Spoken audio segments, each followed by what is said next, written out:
kembali diguncang kabar yang membuat jutaan pasang mata terbelalak. Sebuah langkah yang selama ini hanya dianggap wacana, kini benar-benar terjadi. Rusia akhirnya turun tangan langsung menyerang Israel. Selama bertahun-tahun, Moskow memainkan peran ganda di Timur Tengah. Kadang sebagai mediator, kadang sebagai penyeimbang kekuatan, dan sesekali menjadi pelindung sekutunya. Namun malam itu, semua topeng diplomasi runtuh. Yang tampil ke panggung adalah wajah asli kekuatan militer Rusia, keras dingin dan tanpa kompromi. Aksi nyata baru-baru ini Rusia menyerang Israel itu merupakan salah satu wujud kepedulian dan ketidaksabaran dan emosi karena Israel sudah terlalu melampaui banyak aturan-aturan internasional, bahkan dia membabi buta menyerang berbagai macam, bahkan banyak negara menyebutkan bahwa Israel sudah melakukan genosida. Inilah yang timbul kemarahan Rusia. Bagaimana aksi nyata Rusia di Israel? Mari kita saksikan. Begitu Pak.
Saudara, aksi barbar pihak Israel dengan Amerika Serikat belum lama ini di Timur Tengah tentu saja membuat banyak negara emosional bahkan mengamuk dan tak bisa berbuat apa-apa. Tetapi ada satu negara yang betul-betul emosinya tinggi karena banyak negara sudah menetapkan bahwa tingkah laku Israel adalah tindakan genosida, dan inilah yang dilakukan oleh Rusia. Mari kita saksikan. Di berbagai stasiun televisi internasional, breaking news muncul hampir bersamaan. Rusia serang Israel, Timur Tengah berguncang. Para analis kebingungan. Apa yang selama ini mereka anggap tak mungkin terjadi, kini meledak di hadapan mata. Dunia terdiam, namun jantung semua orang berdetak lebih cepat. Pertanyaan besar pun menggelayuti benak banyak pihak. Apakah inilah awal dari Perang Dunia Ketiga? Israel, negara kecil dengan kekuatan militer yang selama ini digadang-gadang sebagai salah satu yang terkuat di dunia, tiba-tiba berada dalam posisi yang tak pernah mereka bayangkan. Menjadi target langsung dari kekuatan superpower nuklir. Malam itu, ribuan warga Israel berlarian menuju bunker. Suara sirin meraung tanpa henti, memecah keheningan malam. Dari kejauhan, cahaya merah membelah langit, diikuti ledakan besar yang mengguncang daratan. Bagi rakyat Israel, malam itu bukan sekadar malam biasa. Itu adalah malam terpanjang dalam sejarah mereka. Malam ketika rasa aman yang mereka banggakan lenyap seketika. Dan dunia dengan penuh kecemasan hanya bisa menyaksikan. Langit Tel Aviv malam itu terlihat berbeda. Tidak ada bintang yang berkelip, hanya langit pekat hitam dengan kabut tipis yang menggantung. Tapi suasana hening itu pecah oleh raungan sirine yang meraung panjang dan menusuk telinga. Bagi warga Israel, suara itu sudah biasa terdengar ketika ada ancaman roket dari Gaza atau serangan dari Suriah. Namun kali ini ada sesuatu yang berbeda. Sirin itu tidak berhenti, terus meraung, lebih lama dan lebih intens dari biasanya. Anak-anak terbangun dari tidur dengan wajah pucat. Orang tua berteriak panik, sementara pasukan keamanan berlarian menuju titik komando. Radar Iron Dome, sistem kebanggaan Israel, mendeteksi ratusan objek asing melaju dengan kecepatan supersonik. Operator pertahanan udara mencoba menenangkan diri, meyakinkan komando bahwa sistem mereka mampu menahan serangan. Tetapi hanya dalam hitungan detik, keyakinan itu hancur. Target terlalu cepat, kecepatan Mach 7, ini bukan rudal biasa, teriak salah satu operator. Tak ada yang percaya pada awalnya, sampai layar radar menunjukkan pola lintasan yang asing, rudal hipersonik. Dan yang lebih mengejutkan, intelijen cepat memastikan, ini adalah rudal milik Rusia, bukan Iran, bukan Suriah, bukan Hizbullah. Saudara, hantaman demi hantaman itu tentu saja pihak Israel menjadi kaget dan kalang kabut karena selama ini mereka merasa adalah negara atau tentara ataupun militer paling kuat. Tetapi malam itu mereka semua kelelahan dan tidak mampu memprediksi dan tidak mampu melawan serangan-serangan itu. Itu menunjukkan bahwa serangan yang betul-betul kemarahannya sudah di puncak dan di ubun-ubun. Bagaimana? Bukan Hizbullah. Ledakan pertama menghantam pelabuhan Ashdod. Api membubung tinggi, menghancurkan kapal logistik dan gudang bahan bakar. Beberapa menit kemudian, giliran pangkalan udara Palmachim yang jadi sasaran. Jet tempur F-35 yang masih berada di hanggar terbakar sebelum sempat mengudara. Tel Aviv pun diguncang. Gedung-gedung tinggi bergetar jendela pecah, jalanan dipenuhi orang berlarian menuju bunker. Malam itu berubah menjadi neraka bagi Israel. Sejak lama, Rusia sudah mengirim sinyal keras kepada Israel. Moskow merasa terganggu oleh berbagai langkah Israel yang dianggap merusak stabilitas Timur Tengah, terutama setelah Israel semakin dekat dengan Washington, memberikan dukungan intelijen terhadap operasi-operasi barat di Ukraina, dan bahkan membantu menguji sistem senjata NATO di kawasan Timur Tengah. Bagi Rusia, semua itu adalah garis merah. Tetapi Israel terlalu percaya diri. Mereka meyakini Rusia hanya akan mengeluarkan pernyataan politik tanpa keberanian untuk melakukan aksi nyata. Bahkan beberapa minggu sebelum serangan, Menhan Rusia sempat mengirim peringatan resmi melalui jalur diplomatik. Hentikan intervensi atau kami akan bertindak. Namun Israel mengabaikannya. Di Tel Aviv, para pejabat militer dan politik menertawakan ancaman itu. Mereka merasa aman di bawah payung pertahanan Iron Dome dan dukungan penuh Amerika Serikat. Ternyata, keputusan untuk mengabaikan peringatan itu adalah kesalahan terbesar. Moskow akhirnya membuktikan bahwa mereka bukan hanya pandai beretorika. Malam itu, serangan rudal presisi tinggi yang diluncurkan Rusia adalah pesan paling jelas. Rusia tidak lagi sekadar penonton. Mereka kini adalah pemain utama di medan perang Timur Tengah. Dan Israel, yang terbiasa menjadi penyerang, kini berubah menjadi pihak yang dikejar dan dipaksa bertahan. Puncak serangan Rusia terjadi ketika armada Laut Hitam ikut turun tangan. Kapal-kapal perang canggih Rusia yang sudah lama bersandar di Laut Mediterania bergerak dalam formasi penuh. Dari geladak kapal perusak Admiral Essen, salvo rudal jelajah kaliber ditembakkan ke arah daratan Israel.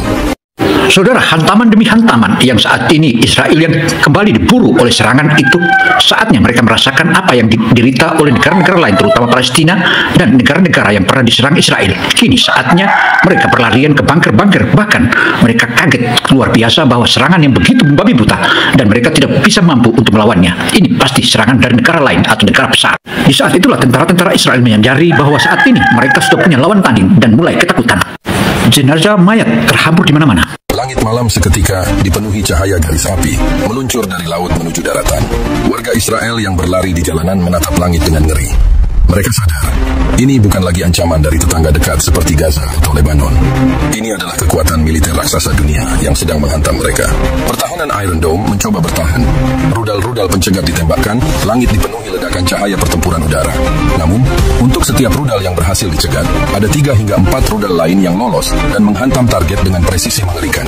Bandara Ben Gurion, pusat transportasi udara Israel, hancur oleh satu hantaman telak. Landasan pacu terbelah, pesawat-pesawat terbakar, dan aktivitas penerbangan lumpuh total. Dunia internasional menyaksikan langsung melalui siaran berita Israel yang selama ini dianggap tak tersentuh, kini terlihat rapuh. Tak hanya rudal, Rusia juga mengerahkan drone tempur generasi terbaru. Drone kamikaze yang dilengkapi teknologi siluman meluncur dari Suriah menuju jantung kota Israel. Mereka melesat rendah, melewati radar, lalu menghantam depot amunisi IDF. Ledakan beruntun mengguncang daratan, memicu kebakaran besar yang sulit dipadamkan. Para jenderal Israel di ruang komando militer kehilangan kendali. Laporan korban berdatangan setiap menit. Pangkalan udara hancur, depot bahan bakar meledak, jalur komunikasi terputus, dan pasukan darat lumpuh. Israel benar-benar dalam kondisi tidak siap menghadapi gelombang serangan semasif ini. Ketika rudal-rudal Rusia menghantam jantung Israel, dunia internasional serentak terbelalak. Siaran langsung dari Tel Aviv memperlihatkan kobaran api besar membumbung ke langit malam. Saudara, selama ini Israel congkak dan sombong melakukan penyerangan dan penyerangan, bahkan pembantaian hingga terjadilah genusida itu seakan mereka adalah militer paling kuat. Tetapi malam ini mereka merasakan betul penderitaan sebagaimana yang diderita oleh musuh-musuhnya atau yang dibombardir oleh Israel selama ini. Karena itu saudara, saatnya Rusia turun tangan, dan turun tangannya tentu saja membuat hancur-hancuran Israel. Sementara di mana-mana teriakan warga Israel minta tolong. Siapa mau tolong Anda? Demikian sumber itu menyebutkan. Jalanan penuh puing, sirin ambulan meraung, dan wajah-wajah panik rakyat sipil memenuhi layar televisi global. CNN, BBC, Al Jazeera, hingga media Rusia seperti RT dan Sputnik menayangkan gambar yang sama. Israel terbakar. Breaking news muncul hampir setiap menit. Rusia lancarkan serangan besar ke Israel. Di Washington, Gedung Putih menggelar rapat darurat. Presiden Amerika Serikat tampak muram. Ia menyadari bahwa sekutu terdekatnya di Timur Tengah sedang dihantam habis-habisan, dan pelakunya bukanlah kelompok kecil atau negara regional, melainkan kekuatan superpower yang tidak bisa dianggap enteng. Di Eropa, suara perpecahan terdengar. Beberapa negara menekan NATO untuk segera merespons, sementara yang lain memilih berhati-hati agar tidak menyeret dunia ke dalam perang global. Beijing dan Teheran bersuara lantang menyebut langkah Rusia sebagai konsekuensi logis dari arogansi Israel. PBB segera menggelar sidang darurat, namun perdebatan di ruang sidang berakhir dengan kebuntuan.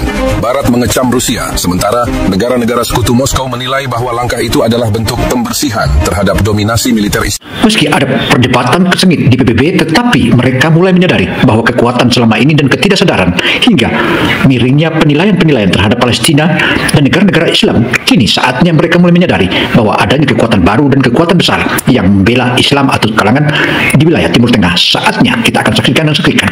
Peta kekuatan mulai berbalik. Akankah arah angin pertempuran ini akan terus dimenangkan atau seperti apa? Mari kita saksikan selanjutnya. Israel. Dunia menyaksikan, tapi tak satu pun berani turun tangan langsung menghentikan badai. Dalam waktu kurang dari 3 jam, lebih dari 100 sasaran strategis Israel lumpuh. Pasukan IDF yang selama ini digadang-gadang sebagai salah satu yang terkuat di kawasan, kini justru berantakan. Tank-tank tidak bisa bergerak karena depot bahan bakar terbakar. Jet tempur tak bisa lepas landas karena landasan pacu hancur. Sistem komunikasi macet karena jaringan satelit diganggu oleh jammer elektronik Rusia. Israel benar-benar berada dalam posisi yang tidak pernah mereka bayangkan. Selama ini mereka terbiasa menjadi penyerang, tapi kini untuk pertama kalinya dalam sejarah modern, mereka dipaksa hanya bertahan, dan itu pun dengan penuh kepanikan.